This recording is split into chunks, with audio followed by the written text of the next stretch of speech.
नमस्कार दोस्तों, मैं डॉक्टर प्रभात आज आपसे ये बताने जा रहा हूँ कि राहुल गांधी जो बराबर ये कहा करते थे कि मैं एटम बम फोड़ने जा रहा हूँ, मैं ऐसी सूचना बताऊंगा जिसमें इलेक्शन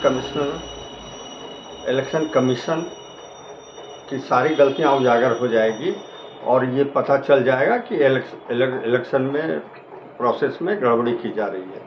और उन्होंने कल एटम बम फोड़ ही दिया, लेकिन उसका कितना धमाका हुआ और इससे कितना किसको क्या नुकसान होगा या फुस हुआ, ये अभी समीक्षा करना बाकी है। और ये मैं आपके ऊपर छोड़ता हूँ कि आप सारा फैक्ट जानने के बाद आप क्या सोचते हैं, क्या निर्णय लेते हैं। खास करके जो राहुल गांधी जी ने जो बताया उसमें दो बातें मुख्य थी। एक थी जो उन्होंने आदित्य श्रीवास्तव के बारे में बताया। आदित्य श्रीवास्तव का 3 जगह के इलेक्शन वोटर लिस्ट में उनका नाम है, एक यूपी में, दूसरा महाराष्ट्र में, तीसरा कर्नाटका में। आदित्य ठाकरे से जब इंटरव्यू लिया गया तो उन्होंने बताया कि वो अपने काम के सिलसिले में जब यूपी में थे तो उन्होंने यूपी में अपना वोटर लिस्ट में नाम दर्ज कराया।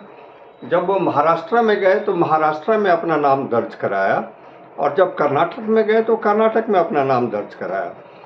तो वो अपने जिस जगह पर जहाँ पर गए उन्होंने इसमें कोई चोरी नहीं की, और जहाँ पर जिस समय रहते थे वहाँ पर उन्होंने एक ही वोट गिराया। उन्होंने एक ही चुनाव में अलग अलग जगहों पर जाकर के वोट नहीं गिराया। तो इसमें इलेक्शन कमिश्नर को भी देखना पड़ेगा कि इस तरह का 3 नाम कैसे, एक आदमी 3 जगहों पर एक आदमी का नाम कैसे हो गया। और दूसरा जो राहुल गांधी बताया कि कर्नाटक में एक मकान है, वो फ्लैट नंबर है 35, जो महादेवपुरा के में है, जो मुनीर रेड्डी गार्डन के पास है। उसमें फ्लैट नंबर 35 में 80 आदमी का एक ही मकान के एड्रेस से वोटर लिस्ट में नाम है।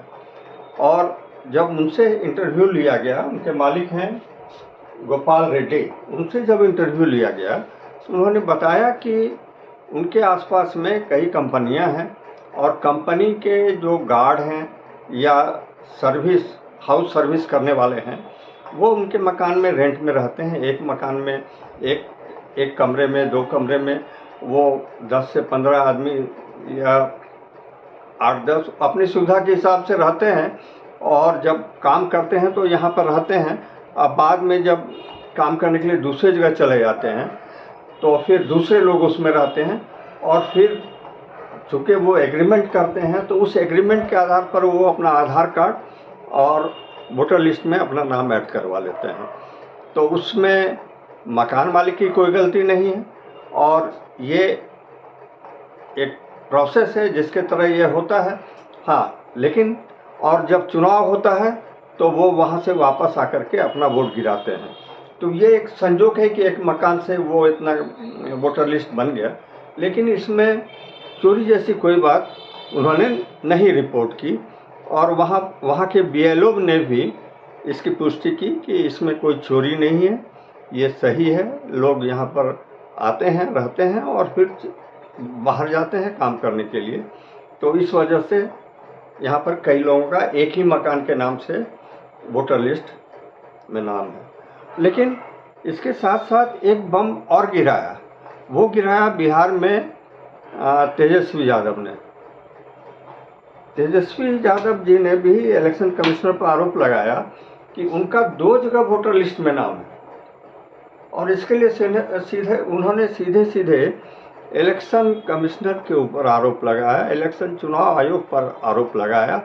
और वो बता रहे हैं कि ये चुनाव आयोग की गलती है, उन्होंने 2 जगह वोट नहीं गिराया है, और ये सीधे चुनाव आयोग की गलती है। तो दोस्तों, ऐसा लगता है कि इलेक्शन वोटर लिस्ट को सुधारने की ज़रूरत है, और ये सुधारने की ज़रूरत भारत की सरकार और इलेक्शन कमिश्नर और चुनाव आयोग सभी इसकी ज़रूरत को समझ रहे हैं, इसलिए कि एक आदमी का कई जगह नाम है, कई मरे हुए व्यक्तियों का नाम है, कुछ लोग जो दूसरे देश से आए फिर चले गए, आज के दिन में वो वहाँ पर नहीं रहते हैं, उनका कोई आता पता नहीं है, ऐसे आदमी का नाम भी काटा जाना जरूरी है। और चुनाव आयोग ने यही बताया है, बिहार में जो 65 लाख आदमियों का नाम काटा है, तो उसमें ऐसे ही आदमी का लिस्ट उन्होंने दिया है जो कि आदमी पहले मर चुके हैं या यहाँ से किसी दूसरे जगह ट्रांसफ़र हो गए हैं, या फिर उनका कोई आज के दिन में उस इलाके में उस जगह पर अता पता नहीं है, बीओ के पता करने पर भी उनका कोई पता नहीं चल रहा है। तो ऐसे व्यक्तियों का नाम काटा गया है।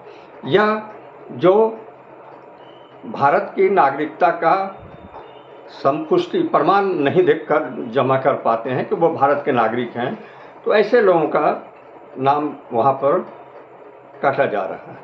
तो ऐसे तो राहुल गांधी जो आरोप लगा रहे हैं और तेजस्वी यादव जो आरोप लगा रहे हैं, तो इससे तो लगता है कि इलेक्शन कमिश्नर जो SIR के माध्यम से स्पेशल इंटेंसिव रिपोर्ट तैयार कर रही है और उसके आधार पर जो वोटर लिस्ट बना रही है वो अपने हिसाब से तो सही काम कर रही है।